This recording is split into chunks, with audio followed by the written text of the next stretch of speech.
दोस्तों, पिछले एपिसोड में आपने देखा कि सनी एक टॉप का आर्टिस्ट था, लेकिन अपनी जरूरतें पूरी नहीं कर पाता था। फिर वो एक नकली 500 का नोट बनाता है जो मार्केट में बेधड़क चलता है, लेकिन उसी मार्केट में 2000 के नोट भी चल रहे थे जिसको एक बड़ी गैंग चला रही थी। फिर वे सनी को किडनैप कर लेते हैं और अपने साथ काम करने के लिए कहते हैं। अगर आपने पिछले के 4 एपिसोड नहीं देखे तो इस वीडियो की डिस्क्रिप्शन और आई बटन में लिंक है, जाकर जरूर देखें, तभी आपको आगे देखने का मजा आएगा। तो बिना समय गवाए कहानी आगे बढ़ाते हैं। अब मंसूर सनी को अपने साथ जॉर्डन ले जाता है। ये लोग पहली बार देश से बाहर आए थे। जॉर्डन में मंसूर ने रेगिस्तान की सूखी बंजर पहाड़ियों के बीच कहीं छिपकर अपना अड्डा बनाया हुआ था। जिस जगह उनका प्रिंटर पड़ा था वो जगह एक जेल की तरह थी, जहां जगह जगह पर मंसूर के सिक्योरिटी गार्ड खड़े थे। इन लोगों ने इतना बड़ा प्रिंटर देखा ही पहली बार था। तभी मंसूर आकर कहता है कि ये मैंने जर्मनी से मंगवाया है, मेरे पास नोट बनाने का सारा सामान है, बस तुम लोग अपना काम शुरू करो। अब सनी उस नोट को बड़ी ही बारीकी से डिजाइन करना शुरू कर देता है। वे बार बार नोट बनाते हैं, लेकिन हर बार वो टेस्ट में फेल हो जाता है। अब उसे ऐसा नोट बनाना था जो मशीन को परफेक्ट लगे, और मशीन को परफेक्ट लगे ऐसा नोट बन जाता है। मंसूर भाई भी सनी की कलाकारी को मान जाता है। फिर उन दोनों को मंसूर भाई के घर पर ले जाया जाता है। वहाँ मंसूर उन दोनों को बिलाल और जीतू काका से मिलाते हैं। बिलाल भी पहचान नहीं पाता कि ये नोट असली है या नकली। अब नोटों की छपाई शुरू हो जाती है और इन नोटों की एंट्री बांग्लादेश के रास्ते भारत में होने वाली थी। माइकल के पास किसी गुप्तचर का फोन आता है। वो बताता है कि बिलाल बांग्लादेश में है। फिर माइकल अपनी टीम को जाकर बताता है। शेखर कहता है कि नेपाल में रायता फैलाने के बाद बांग्लादेश जाने का ऑर्डर मिलने का सवाल ही पैदा नहीं होता। सनी और फिरोज भी अब इंडिया वापिस आ गए थे। चाचा सनी को बताते हैं कि डॉक्टर का फोन आया था, मिलने के लिए बुलाया है। डॉक्टर बताती है कि आपके ग्रैंडफादर का ऑपरेशन नेक्स्ट वीक रख सकते हैं। डॉक्टर पारिक ने डेट दे दी है। मुझे खुद विश्वास नहीं हो रहा कि इतनी जल्दी अपॉइंटमेंट कैसे मिल गई। सनी पेमेंट के बारे में पूछता है, लेकिन डॉक्टर कहती है कि पेमेंट भी हो चुकी है। फिर मंसूर सनी को फोन करके कांग्रेचुलेशन कहता है, क्योंकि ये अपॉइंटमेंट मंसूर ने ही फिक्स करवाई थी, क्योंकि वो चाहता था कि सनी टेंशन फ्री रहे। उधर माइकल गहलोत के पास फोन करता है और कहता है कि सर, हमें बिलाल का पता चल गया है, बस आपकी परमिशन चाहिए। गहलोत कहता है कि ऑफिशियली मैं कुछ नहीं कर सकता, तुम्हें जो करना है करो, बस मुझे मत बताओ। फिर माइकल अपने एक पुराने दोस्त तिवारी के पास फोन करता है। फिर माइकल शेखर को लेकर बांग्लादेश जाता है। वहाँ एक ऑफिसर उसे कहता है कि मैंने बड़ी ही मुश्किल से इस काम के लिए परमिशन ली है, क्योंकि मेरे दोस्त तिवारी ने मुझे कहा था। हमें खबर मिली है कि बिलाल टीटू से मिलने आ रहा है और फिर दोनों एक साथ इंडिया बॉर्डर की तरफ जाने वाले हैं। टीटू अपना माल इसी रूट से इंडिया लेकर जाता है। उम्मीद है अब की बार भी वे इसी रूट से आएंगे। उधर बिलाल टीटू से मिलता है। फिर वे दोनों एक ही कार में बैठ जाते हैं। रास्ते में बिलाल अपना माल सही सलामत इंडिया पहुंचाने की बात करता है। टीटू कहता है, भाई आप टेंशन मत लो, समझो माल इंडिया पहुंच गया। फिर बिलाल कहता है कि हम नए रास्ते से जाएंगे, ये पुराने वाला रास्ता यूज नहीं करेंगे। फिर बिलाल वहां से गाड़ी घुमाने के लिए कहता है। दूसरी तरफ माइकल और उसकी टीम बिलाल को ट्रैक कर रही थी। फिर वे देखते हैं कि उन लोगों ने गाड़ियां वापस मोड़ ली हैं। वे लोग माइकल से सिर्फ 2-3 किलोमीटर ही दूर थे। वो बांग्लादेशी ऑफिसर को उनका पीछा करने के लिए कहता है, लेकिन ऑफिसर मना कर देता है क्योंकि वे उसके इलाके से बाहर थे। फिर माइकल शेखर को लेकर खुद उसका पीछा करता है। फिर पुलिस वाले भी उनका पीछा करते हैं। वो ऑफिसर अपने आदमियों को भी उनका पीछा करने के लिए कहता है। फिर वे 3 तरफ से बिलाल को घेर लेते हैं। तभी उन लोगों में फायरिंग होती है। सब लोग सरेंडर कर देते हैं, लेकिन बिलाल वहां से भाग जाता है। फिर माइकल और वे पुलिस वाले बिलाल का पीछा करते हैं। शेखर बिलाल को पकड़ लेता है। उधर जॉर्डन में एक सायरा नाम की लेडी मंसूर से मिलने आती है। उसे भी पता चल गया था कि बिलाल पकड़ा गया है। वो पूछती है, हाई कमांड को क्या जवाब दोगे? ये बिजनेस के साथ क्या चल रहा है? पहले नेपाल में छापा पड़ा, फिर धन रक्षक एप्लीकेशन, और अब ये बांग्लादेश में तुम्हारा आदमी भी पकड़ा गया। मंसूर कहता है, आप टेंशन क्यों ले रही हो, मैं सब ठीक कर दूंगा। इससे एक बात तो साफ हो गई थी कि मंसूर का भी कोई बॉस था। उधर माइकल बिलाल के पास जाता है और जाते ही उसके पांव में गोली ठोकता है और पूछता है कि 2000 के नोटों की क्या स्टोरी है। जब बिलाल नहीं बताता तो माइकल कहता है कि अगली गोली तेरी नींबू मिर्च के बीच में दूंगा। फिर बिलाल उसे अपने पर्स में से 2000 के नोट निकालने को कहता है। फिर माइकल उसे हॉस्पिटल भिजवा देता है। जब माइकल वापस अपने ऑफिस में जाता है तो मेगा बताती है कि सर मशीन तो क्या, मैं भी पता नहीं कर पा रही कि ये नोट नकली है या असली। माइकल कहता है कि ये नोट इंडिया में आने से पहले मंसूर को रोकना होगा। अब मंसूर खुद इंडिया आ गया था और वो सीधा सनी के नाना का पता लेने जाता है। सनी उसको नाना से मिलवाता है, ये कहकर कि ये मेरा नया पार्टनर है। मंसूर कहता है कि नाना जी, आपका ये पोताना बड़ा ही कमाल का आर्टिस्ट है, ये जो पेंटिंग बनाता है वो लाखों में बिकती है। फिर मंसूर सनी को पाव भाजी खिलाने के लिए ले जाता है। मंसूर उसे बताता है कि बिलाल पकड़ा गया, पैसा किसी गोडाउन में पड़ा पड़ा सड़ रहा है, पकड़ा जाएगा वो भी किसी दिन। सनी पूछता है मैं क्या कर सकता हूँ। मंसूर कहता है कि एक एंटी काउंटर फीटिंग सेल है, वही हाथ धोकर पीछे पड़ा है, वो हमसे एक कदम आगे है, अगर उनसे आगे निकलना है तो उस सेल में घुसना होगा। अब सिर्फ तू और मैं, बस दोनों ही मिलकर पैसा कमाएंगे, कोई तीसरा बीच में नहीं आएगा। बात टेढ़ी थी लेकिन सीधे तरीके से सनी के दिमाग में घुस गई। जब सनी फिरोज को सारी बात बताता है तभी चाचा वहां आते हैं और कहते हैं कि ये तुम्हारा नया पार्टनर ठीक आदमी नहीं है, भरोसा मत करना उस पर, जैसे ही काम निकला वो तुम्हें डस लेगा। फिर सनी कहता है कि मैं लीड कर रहा हूँ, मेरे साथ काम करना है तो करो वरना हट जाओ मेरे रास्ते से। चाचा कहता है ले, हट गया तेरे रास्ते से। फिर फिरोज सनी को समझाता है कि अपनी फैमिली तो वैसे भी नहीं है और इन लोगों को हटा देंगे तो अपने पास कोई भी नहीं बचेगा। अब सनी ज्यादा पैसे कमाने के लालच में पागल हो गया था। फिर सनी जमाल के पास फोन करता है और कहता है कि काउंटर फिटिंग की जो नई टीम बनी है उसमें पता करके बता कौन कौन है। अगले सीन में हम देखते हैं कि माइकल बिलाल के पास हॉस्पिटल में मिलने जाता है। बिलाल पूछता है अब क्या चाहिए भाई। माइकल कहता है तूने मुझे भाई कहा तो सुन, मैं तुझे छोड़ दूंगा तो मंसूर तुझे नहीं छोड़ेगा, अगर तू मेरा साथ देगा तो मैं भी तेरा साथ दूंगा, इसलिए जो भी पता है बता दे। बिलाल बताता है कि कोई आर्टिस्ट नाम का बंदा है, उसी ने मंसूर के लिए 2000 का नोट बनाया है। आर्टिस्ट मंसूर का बहुत खास हो गया है, अगर आर्टिस्ट पकड़ा गया तो मंसूर भी पकड़ा जाएगा। एक लड़का है, मैं उससे बात करता हूँ, वो तुम्हें उनकी सारी खबर देगा, लेकिन उसकी सुरक्षा की जिम्मेदारी भी तुम्हारी ही रहेगी। उधर सनी को पता चल जाता है कि मेघा उस टीम में है, इसलिए अब उसका अगला निशाना मेघा थी।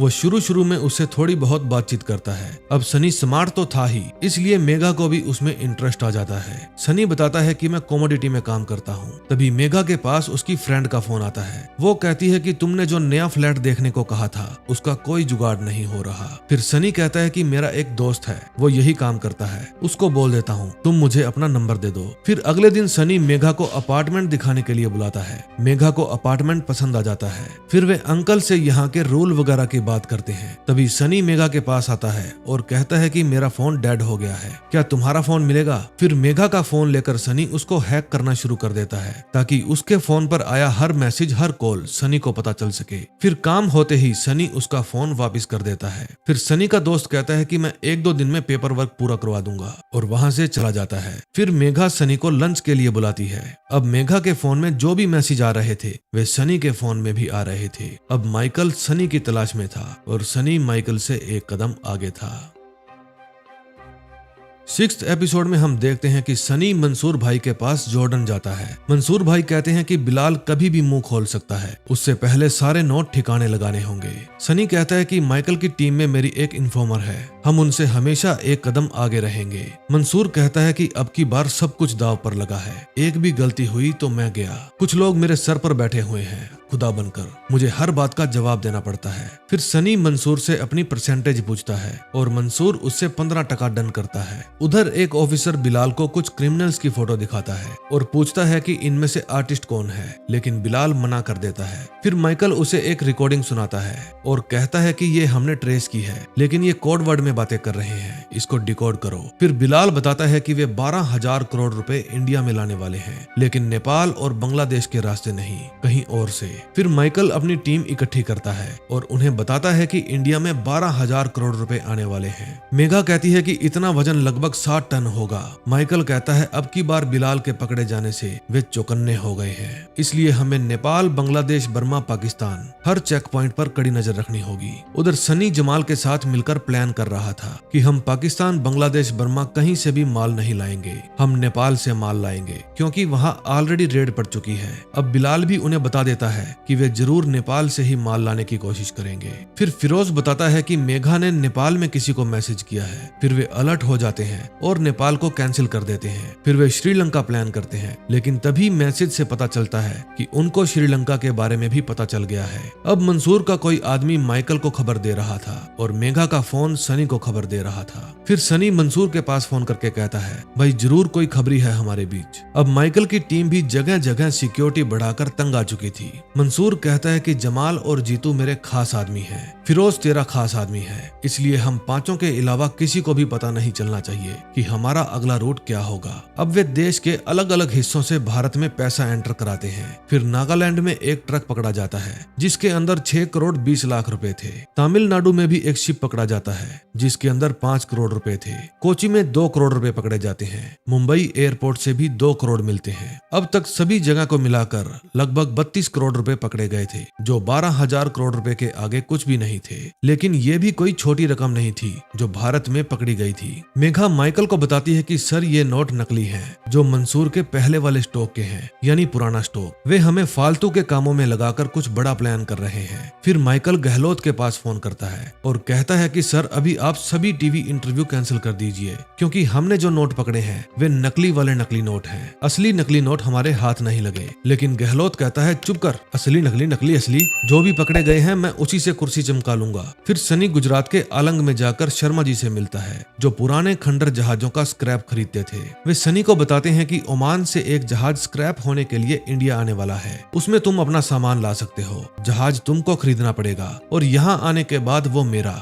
अगर पकड़े गए तो तुम मुझे नहीं जानते, मैं तुम्हें नहीं जानता। फिर सनी और फिरोज ओमान जाते हैं। वहां जाकर वे उस जहाज के मालिक से मिलते हैं। वे लोग उस जहाज के लिए इन लोगों से $1 लाख डिमांड करते हैं, लेकिन बार्गेनिंग करने के बाद वे $80,000 में मान जाते हैं। इतने रुपयों में वे जहाज को इंडिया भी छोड़कर आएंगे। फिर जमाल फिरोज को $1 लाख देता है और कहता है कि तुम लोग माल लेकर जहाज में आना, मैं इंडिया निकलता हूँ। अब इन दोनों की पानी में जाने से फट रही थी। फिरोज तो 2 पैग मारकर सेट हो जाता है, लेकिन सनी उल्टियां करता फिर रहा था। दोस्तों, आप लोगों में से किस किस ने जहाज की सवारी की है, कमेंट बॉक्स में जरूर बताना। फिर सनी की खराब हालत देखकर वो चिकनी सनी के पास आती है और उसे एक गोली खाने को देती है। वो गोली खाने के बाद सनी सेट हो जाता है और गहरी नींद में सो जाता है। फिर अगले दिन वो चिकनी उसे जगाती है और जमाल का फोन देती है। फिर जमाल कहता है कि अलांग मत आना, यहाँ अपनी फील्डिंग लगी है, तू कहीं भी जा लेकिन यहाँ मत आना। फिर वे भागकर कैप्टन के रूम में जाते हैं। कैप्टन को इंग्लिश नहीं आती थी,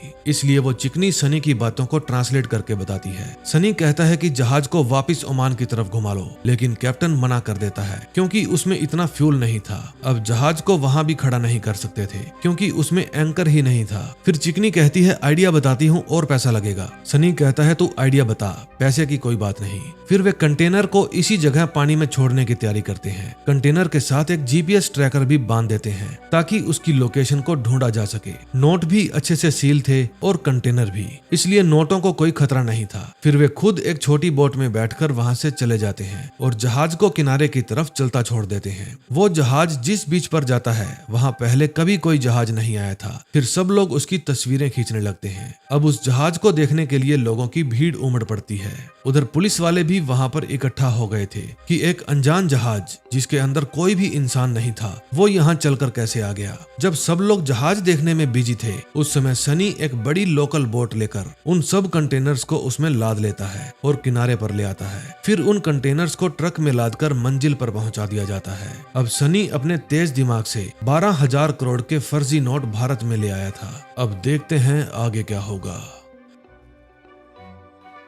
कौन कहता है कि पैसा खुशी नहीं खरीद सकता? पैसा हर चीज खरीद सकता है। अचानक अमीर होने का भी एक ड्रॉबैक है। समझ में ही नहीं आता कि साला पैसा खर्च किधर करना है। अगर आपका ऑफिस चकाचक है और उसमें एक ऑपरेटर बैठकर इंग्लिश में पूछ रही है how can I help you, तो कोई नहीं पूछता कि पैसा आ किधर से रहा है। जो क्लब इन्हें धक्के मारकर भगाते थे अब वे सलाम ठोकते थे। अचानक से पैसा आ जाए तो तेवर जरूर बदल जाते हैं, लेकिन क्लास नहीं बदलती। उधर माइकल फिर से गहलोत के पास जाता है। गहलोत पूछता है अब क्या चाहिए। माइकल बताता है कि सर न्यूज मिली है कि 12,000 करोड़ रुपए के नकली नोट इंडिया में आ चुके हैं। गहलोत कहता है कि इसके बारे में किस किस को पता है। माइकल बताता है कि मुझे और आपको। फिर गहलोत कहता है तो चुप रहो और किसी को बताने की जरूरत नहीं है, तुम्हारी बांटी हुई मशीन अपने आप पकड़ लेगी। माइकल कहता है सर ये नोट मशीन की पकड़ से बाहर हैं। गहलोत कहता है तो चुप रहो क्योंकि इलेक्शन सिर पे है, मैं कोई रिस्क नहीं लेना चाहता। अगर कोई गलती हुई तो मैं यूनिट बंद कर दूंगा और तुम्हें नौकरी से बाहर कर दूंगा। उधर सनी अपने नाना जी को बताता है कि हमने अपनी पत्रिका को ऑनलाइन कर दिया है, अब मैं आपको बेस्ट टीम दूंगा, फैला दो अपने दिल की बात दुनिया तक। फिर चाचा उन दोनों को समझाने आते हैं कि अभी भी मौका है, संभल जाओ वरना बाद में सिर्फ पछतावा रह जाएगा। उधर माइकल और उसकी वाइफ की कोर्ट में पेशी थी क्योंकि दोनों ही अपने बच्चे की कस्टडी चाहते थे, लेकिन कोर्ट का फैसला आता है कि बच्चा अपनी माँ के साथ रहेगा। उधर सनी मेघा के घर जाता है और पूरा दिन ही उसके साथ स्पेंड करता है। फिर रात को प्यार मोहब्बत करके जब सनी सुबह उठता है तो देखता है कि मेघा सो रही है। फिर वो तैयार होकर मेघा के फोन में से अपना प्रोग्राम अनइंस्टॉल कर देता है क्योंकि फर्जी नोट इंडिया में आ चुके थे और अब इसको मेघा की जरूरत नहीं थी। इतने फर्जी नोट इंडिया में पहली बार आए थे, इसमें कोई डाउट नहीं कि मंसूर का डिस्ट्रीब्यूशन नेटवर्क स्ट्रॉन्ग था, लेकिन इस बार पैसा भी ज्यादा था। अब इनको पैसा फैलाने के लिए नए रास्ते चाहिए थे क्योंकि सभी रास्ते पैसे से होकर गुजरते हैं। मंसूर भाई का सनी के पास फोन आता है और कहते हैं कि अब तक 10% स्टॉक भी नहीं निकला, ये सब्र का फल वगैरह मैं नहीं जानता, काम में तेजी लाओ। उधर मेघा माइकल के पास जाती है और बताती है कि सैंडविच नोट और सुपर नोट दोनों का आर्टिस्ट सेम है। ये देखिए सर, वो हर नोट में एक एस छोड़ रहा है, इसका मतलब वो शो ऑफ कर रहा है। मैंने आरबीआई में कलेक्ट हुए नोटों के बारे में पता किया है। सीबीआई ने गुजरात में एक एमएलए के घर छापा मारा था और उन्हें वहां से 20 करोड़ रुपए मिले हैं, वे भी बिल्कुल सेम यही नोट थे। फिर माइकल शेखर को लेकर केसरी भाई दोषी के घर जाता है। माइकल कहता है कि सर सीधी बात करते हैं बिना बकवास, आप आर्टिस्ट को पकड़वाने में मेरी हेल्प करो और मैं आपके केस से सीबीआई को गायब कर दूंगा। एमएलए कहता है कि मुझे पक्का विश्वास दिलाओ कि तुम जो कह रहे हो वो करोगे। फिर माइकल गहलोत को फोन करता है, लेकिन गहलोत ने माइकल का नंबर ब्लॉक लिस्ट में डाला हुआ था। फिर माइकल वापस आकर कमला टक्कर से मिलता है और उसे सुपर नोट के बारे में बताता है। जब बात मीडिया में जाती है तो आग की तरह फैल जाती है। अब हर न्यूज चैनल में बताया जा रहा था कि मंत्री गहलोत ने जो फेक करेंसी पर काबू पाने का दावा किया था वो फेक था। अब गहलोत की इतनी बदनामी होती है कि वो खुद माइकल को फोन करता है, लेकिन माइकल तो साला एक नंबर का हरामी है, गहलोत का फोन ही नहीं उठाता। न्यूज में अपने नोटों को सुपर नोट सुन सुनकर फिरोज और सनी को भी अच्छा लग रहा था। फिर गहलोत माइकल को अपने ऑफिस में बुलाता है और पूछता है कि यह तेरा ही काम है ना। माइकल कहता है सर इतनी मदद करने के बाद आप मुझे ये सिला दे रहे हो। फिर गहलोत कहता है कि इस प्रॉब्लम से निकलना कैसे है ये बता। माइकल बताता है कि सर मंसूर का मेन आदमी आर्टिस्ट है, उसको पकड़ लिया तो सारा गेम चेंज हो जाएगा। अखबार में हेडलाइन आएगी कि मिनिस्टर ने फेक करेंसी के ऊपर सर्जिकल स्ट्राइक कर दी है, बाजू में आपका प्राउड वाला बड़ा सा फोटो आएगा। फिर गहलोत केसरी भाई दोषी के पास फोन करता है और कहता है कि मुझे आर्टिस्ट चाहिए, बदले में तू आजाद। फिर दोषी लकड़े के पास फोन करता है, लकड़े फोन करता है मांझा भाई के पास और मांझा फोन करता है हनी के पास। फिर हनी जाकर मिलता है फिरोज से। हनी बताता है कि एमएलए दोषी को माल चाहिए, कॉन्फ्रेंस में बताएगा कितना। उधर सनी और मेघा लंच कर रहे थे, तभी एक साथ दोनों का फोन बजता है। वे सब एक दूसरे को लाइन पर ले लेते हैं। केसरी भाई दोषी 100 करोड़ की डिमांड करता है और इस फोन को माइकल की टीम ने टैप कर रखा था, जिसको मेघा भी सुन रही थी। सनी सिर्फ टेक्स्ट में बात कर रहा था, एक वर्ड भी नहीं बोलता। दोषी भाई डिलीवरी भी इनको ही करने को कहते हैं क्योंकि उनको किसी और पर भरोसा नहीं था और डिलीवरी 24 घंटे के अंदर अंदर चाहिए। फिर माइकल अपनी टीम को कमर कसने के लिए कहता है। मेघा कहती है सर मैं भी फील्ड में जाना चाहती हूँ। माइकल हाँ बोल देता है। सनी का ये काम करने का दिल नहीं मान रहा था। फिर फिरोज कहता है कि मैं इतनी बड़ी डील लेकर आया हूँ और तुम ना बोल रहे हो। सनी को सही फीलिंग नहीं आ रही थी। उस रात मंसूर भी इंडिया आता है और अपना स्टॉक देखकर कहता है कि जिस स्पीड से काम कर रहे हो ये स्पीड नहीं चलेगी। तभी मंसूर का एक आदमी उसे खबरी के बारे में आकर बताता है और मंसूर उसे ठोक देता है। फिर वो सनी को कहता है कि मेरे भाई ये जो नोटों का पहाड़ है इसको समतल मैदान बना दो, चलो जल्दी काम पर लग जाओ। आज रात माइकल को भी नींद नहीं आ रही थी क्योंकि कल एक बहुत बड़ा कांड होने वाला था। दोस्तों 8वें और लास्ट एपिसोड में हम देखते हैं सनी बहुत टेंशन में था क्योंकि आज उसे डिलीवरी करनी थी। मेघा को भी डर लग रहा था कि आज फील्ड में कुछ भी हो सकता है। मंसूर वापस जॉर्डन चला गया था। आज माइकल की भी कड़ी मेहनत का रिजल्ट आने वाला था। फिरोज बताता है कि मैंने डिलीवरी के लिए डी सिटी मॉल फाइनल किया है। फिर फिरोज पूछता है कि आजकल मेघा के फोन वाले मैसेज क्यों नहीं आ रहे। सनी बताता है कि मैंने ट्रैकर हटा दिया है, मैंने सोचा अब उसका काम खत्म हो गया है। फिर सनी अपने नानू के साथ थोड़ा टाइम बिताता है और उनके हाथ का बना हुआ खाना खाता है। उसे क्या पता था ये आखिरी बार अपने नाना के हाथ का खाना खा रहा है। अब माइकल अपनी पूरी टीम को उनकी लोकेशन और ड्यूटी समझा देता है। वे लोकल पुलिस का भी सहारा लेते हैं, लेकिन काम इस तरह करना था कि उन लोगों को बिल्कुल भी डाउट नहीं होना चाहिए था, वरना वे यहाँ आने से पहले ही भाग जाएंगे। अब डिलीवरी का टाइम आ जाता है। सनी XUV 500 में आता है और उसका दोस्त फिरोज क्वालिस में आता है। डिलीवरी का पैसा क्वालिस में पड़ा था। फिर सनी फिरोज को कहता है तू यहाँ वेट कर, मैं ऊपर चक्कर लगा कर आता हूँ। जब सनी ऊपर वाली पार्किंग में जाता है तो वहाँ फॉर्च्यूनर में मेघा भी आ जाती है। सनी N6 में अपनी गाड़ी को पार्क कर देता है और फिरोज को वहीं रुकने के लिए कहता है। फिर वे पार्टी के पास फोन करते हैं कि N6 में आ जाओ। फिर सनी फिरोज को बताता है कि एक व्हाइट फॉर्च्यूनर आई है। माइकल भी इसी मॉल की सिक्योरिटी रूम में CCTV में सब कुछ देख रहा था।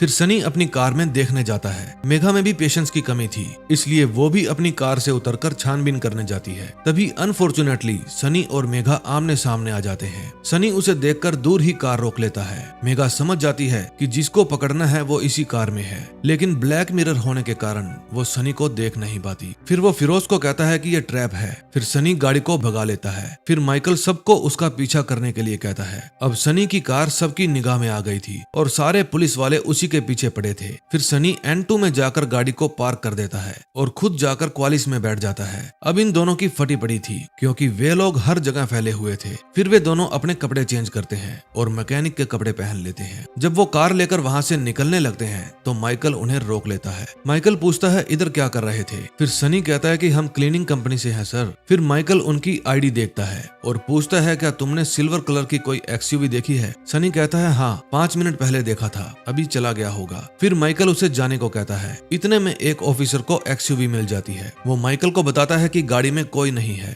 माइकल सनी को पकड़ लेता है, लेकिन सनी गाड़ी को भगा लेता है। फिर सब लोग उसकी गाड़ी के पीछे पड़ जाते हैं। फिर सनी गाड़ी भगाकर मॉल से बाहर आ जाता है और पब्लिक के बीच गाड़ी चलाने लगता है। बाहर बहुत ज्यादा ट्रैफिक था, इसलिए ट्रैफिक में उनकी गाड़ी फंस जाती है। पुलिस की गाड़ी उनसे काफी दूर थी और वो भी ट्रैफिक में फंसी हुई थी। फिर पुलिस वाले गाड़ी से उतरते हैं और पैदल ही उन्हें पकड़ने के लिए जाते हैं, लेकिन इतने में जाम खुल जाता है और गाड़ियां चलने लगती हैं। पुलिस अभी भी इन दोनों के पीछे पड़ी थी। इन दोनों को भी पता था कि आज पक्का पकड़े जाएंगे। फिर फिरोज कहता है कि सनी हम लोग सरेंडर कर देते हैं। सनी कहता है पागल हो गया है क्या, एक काम कर तू पैसा उड़ा फिरोज, उड़ा, सारा पैसा उड़ा दे। फिर फिरोज अपना मुंह ढककर सारे पैसे उड़ाने लगता है। अब पैसे के लालच में गाड़ियां रुकनी शुरू हो जाती हैं और लोग गाड़ियों से उतरकर पैसा लूटने लगते हैं। सनी का ये आइडिया काम कर जाता है। पुलिस की सब गाड़ियां पीछे रह जाती हैं। पूरा रोड ब्लॉक हो जाता है। सनी और फिरोज का ध्यान पीछे था, तभी गलती से गाड़ी डिवाइडर पर चढ़ जाती है और पलट जाती है। माइकल और मेघा किसी की कार चोरी करते हैं और उसमें बैठकर सनी की तरफ जाने लगते हैं। अब लोग सनी की गाड़ी में से भी पैसा लूटने आ जाते हैं। मौका देखकर सनी और फिरोज गाड़ी में से बाहर निकलते हैं। अब वहाँ पुलिस भी आ जाती है, लेकिन लोगों की भीड़ इतनी ज्यादा थी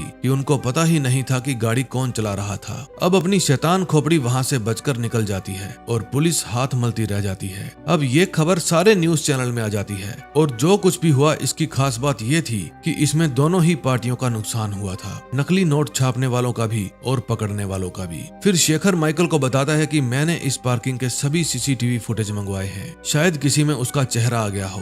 फिर माइकल एक स्केच आर्टिस्ट को बुलाने को कहता है। रात को माइकल के पास गहलोत का फोन आता है। वो कहता है तू रायता फैलाता जा और मैं जनता को जवाब देता जाऊं, मैं अभी तेरी टीम को फिनिश कर रहा हूं। माइकल कहता है सर प्लीज आखिरी मौका दे दो। अब मेरा प्लान है कि मैं मंसूर को फेमस कर दूंगा, वो जितना फेमस होगा उसके पकड़े जाने के चांस उतने ही ज्यादा होंगे। अब हर टीवी चैनल में एक ही न्यूज थी कि नकली नोटों की जालसाजी के पीछे मंसूर दलाल का हाथ है। ये न्यूज सुनकर मंसूर भी टेंशन में आ जाता है। फिर मंसूर जमाल के पास फोन करता है और कहता है कि सनी और फिरोज पुलिस को मिल जाए, इससे पहले वे मेरे पास होने चाहिए। वे दोनों अंडरग्राउंड थे, लेकिन अच्छी बात यह थी कि ना ही पेपर में और ना ही टीवी में इन दोनों के बारे में कोई न्यूज नहीं थी। फिरोज सनी को कहता है कि तुझे ट्रैकर नहीं हटाना चाहिए था, ट्रैकर लगा होता तो इतना बड़ा कांड नहीं होता। सनी कहता है मैंने भी तो कहा था, मुझे ठीक फीलिंग नहीं आ रही। फिर फिरोज कहता है भाई मैं उन दोस्तों में से हूँ जिन पर कहावत बनी है कि दोस्त बोलेंगे कुएं में कूद जा तो कूद जाएगा। मैं हर बार उस कुएं में कूदा हूँ जिस कुएं में तूने मुझे कूदने को कहा है। सनी कहता है तू चिंता मत कर, मंसूर को हमारी जरूरत है, इसलिए वो हमें नहीं मारेगा। फिरोज कहता है कि पुलिस को हमारे बारे में पता है या नहीं ये कैसे पता चलेगा। फिर सनी मेघा के घर जाता है। मेघा उसके साथ नॉर्मल बिहेव करती है। फिर वहाँ से निकलकर सनी जमाल को फोन करता है। जमाल पूछता है किधर है तू, तू चिंता मत कर, मंसूर भाई अपने लोगों को कुछ नहीं होने देते। उन्होंने मुझे कहा था तुम दोनों को सेफ हाउस में शिफ्ट कर दूं। मैं 1 घंटे बाद तुझे फोन करूंगा। इंडिया में जो कुछ भी हुआ अब मंसूर को उसका भी जवाब देना था, क्योंकि अब मंसूर का नाम पुलिस की मोस्ट वांटेड लिस्ट में आ गया था। फिर जमाल मंसूर के पास फोन करता है। मंसूर कहता है कि उन दोनों को पता ही नहीं होगा कि पुलिस उनकी फील्डिंग लगा रही है। उन दोनों को अपने बारे में बहुत कुछ मालूम है। लड़का काम का था लेकिन उसका टैलेंट अपने काम नहीं आया। खत्म करो दोनों को। फिर मंसूर जीतू काका को भी इंडिया भेज देता है। उधर माइकल स्केच आर्टिस्ट का बनाया हुआ स्केच देखकर कहता है, इतनी डिटेल देने के बाद भी तूने किसी और का चेहरा बना दिया। अब उन्हें सीसीटीवी में से जो सनी की फुटेज मिली थी वे कंप्यूटर में उसे भी क्लियर करने की कोशिश कर रहे थे, जिसमें थोड़ा टाइम लगने वाला था। फिर सनी और फिरोज जमाल से मिलते हैं। जमाल उन दोनों को गाड़ी में बिठा लेता है सेफ हाउस ले जाने के लिए। गाड़ी में जीतू काका भी बैठे थे। सनी को शक तो हो गया था कि मामला कुछ और है। सनी नोटिस करता है कि उनकी कार के पीछे एक और कार आ रही है जो उनके साथ साथ ही चल रही थी। अब इन दोनों को पता लग गया था कि इनका आखिरी टाइम नजदीक आ गया है। वे लोग गाड़ियों को एक सुनसान एरिया में ले जाते हैं और वहाँ एक बंद पड़ी पार्किंग में खड़ी कर देते हैं। कार से बाहर निकलकर सनी पूछता है, ये सब क्या है जीतू काका? जीतू काका कहते हैं कि बेटा तू हमारे बारे में सब कुछ जानता है। मंसूर को भी इस बात का बहुत दुख है, लेकिन क्या करें, पुलिस तुमको कभी भी पकड़ सकती है, इसलिए हम तुम्हें ना तो साथ रख सकते हैं और ना ही छोड़ सकते हैं। फिर फिरोज जमाल को कहता है, हम किसी को कुछ नहीं बताएंगे, प्लीज हमें जाने दो। लेकिन इतने में वहाँ पर हनी और उसकी बिच्छू गैंग आ जाती है। हनी कहता है, चिलर पार्टी गन नीचे। फिर वे सब अपनी गन नीचे रख देते हैं। फिर बिच्छू गैंग के बंदे गन ले लेते हैं। फिरोज कहता है, चू समझा है क्या, हमने लाइव लोकेशन ऑन कर रखी थी। फिर जाते जाते हनी उन दोनों की कार के टायर पंचर कर देता है। फिर वे सब वहाँ से बचकर निकल जाते हैं। रास्ते में सनी चाचा को फोन करता है लेकिन फोन स्विच ऑफ था। फिर हनी उन दोनों को अपने खोपचे में लेकर जाता है और कहता है कि जब तक मैं ना कहूँ तुम यहीं छिपे रहना। वो सनी को एक गन भी देता है अपनी सिक्योरिटी के लिए। दोस्तों, हनी जैसा भी एक दोस्त होना चाहिए, पता नहीं कब कहाँ जरूरत पड़ जाए। तो हनी के नाम पर ठोको एक लाइक। तभी सनी के पास चाचा का फोन आता है। चाचा बताता है कि किसी ने प्रेस में आग लगा दी और नानू अंदर ही जल गए। सनी इस दुनिया में सबसे ज्यादा प्यार अपने नानू से ही करता था। अब उसकी तो दुनिया ही लुट गई थी। फिर थोड़ी देर में वहाँ हनी आ जाता है। वो इन दोनों को ट्रेन की टिकट देता है और एक नया फोन देता है और कहता है कि कुछ दिन के लिए रिटर्न नहीं आने का। फिर सनी फिरोज को कहता है, तू स्टेशन जाकर मेरा इंतजार कर, ट्रेन के चलने से पहले मैं पहुंच जाऊंगा। फिरोज कहता है, तू जिधर भी जाएगा मैं तेरे साथ जाऊंगा। सनी कहता है, मैं जैसा कहता हूँ तू वैसा कर, तू स्टेशन जा और मेरा वेट कर। फिर सनी हनी की दी हुई गन निकालता है और जमाल के अड्डे पर पहुंच जाता है। उसको देखकर जमाल के रंग उड़ जाते हैं। फिर सनी उसे कुछ भी बोलने का मौका नहीं देता और सीधा ठोक देता है। फिर वो अड्डे के अंदर जाता है। अड्डे के अंदर जितने भी लोग थे वो उन सबको चुन चुन कर मारता है। फिर उसको दिख जाता है जीतू काका। फिर वो उसको भी धोता है और लॉकर रूम में ले जाता है। वहां जाकर वो मंसूर को वीडियो कॉल करता है। फिर वो उसके सामने ही उन नोटों पर तेल छिड़कता है और उनमें आग लगा देता है। फोन पर मंसूर चिल्लाता रहता है कि मुझे माफ कर दो, लेकिन सनी रहम नहीं खाता। मंसूर को पता था अगर ये पैसे गए तो वो भी गया। फिर सनी उसको कहता है, तू भाग ले जिधर भाग सकता है, मैं तुझे मारने आ रहा हूँ। उधर फिरोज सनी का स्टेशन पर इंतजार कर रहा था। पुलिस स्टेशन के कंप्यूटर में भी सनी का चेहरा साफ हो गया था। बस इंतजार था तो पास में सो रही मेघा के उठने का। ट्रेन चल पड़ती है और फिरोज उस ट्रेन में चढ़ जाता है। उधर मंसूर अपनी बर्बादी पर आंसू बहा रहा था। अब माइकल भी अपने घर में अपनी बोतल के साथ बैठा था, क्योंकि केस हारने के बाद उसकी वाइफ उसके बच्चे को ले गई थी और सनी के हाथों भी उसे करारी हार मिली थी। तो दोस्तों, इसी के साथ इस वेब सीरीज का एंड हो जाता है। इस वेब सीरीज के टोटल 8 एपिसोड थे। अगर नहीं देखे तो देख लीजिए और अपने दोस्तों के साथ शेयर भी कीजिए। मैं श्योर हूँ इस सीरीज का सीजन 2 जरूर आएगा, जिसमें सनी मंसूर को मारने के लिए जॉर्डन जाएगा। उसकी गर्लफ्रेंड मेगा को भी पता चल जाएगा इन नोटों के पीछे का आर्टिस्ट कोई और नहीं बल्कि उसका बॉयफ्रेंड सनी है। जब भी सेकंड सीजन आया मैं आप लोगों के लिए लेकर हाजिर हो जाऊंगा। बस जाते जाते सब्सक्राइब वाले बटन पर प्यार दिखा देना। तो मिलते हैं नेक्स्ट वीडियो में। Till then, bye bye.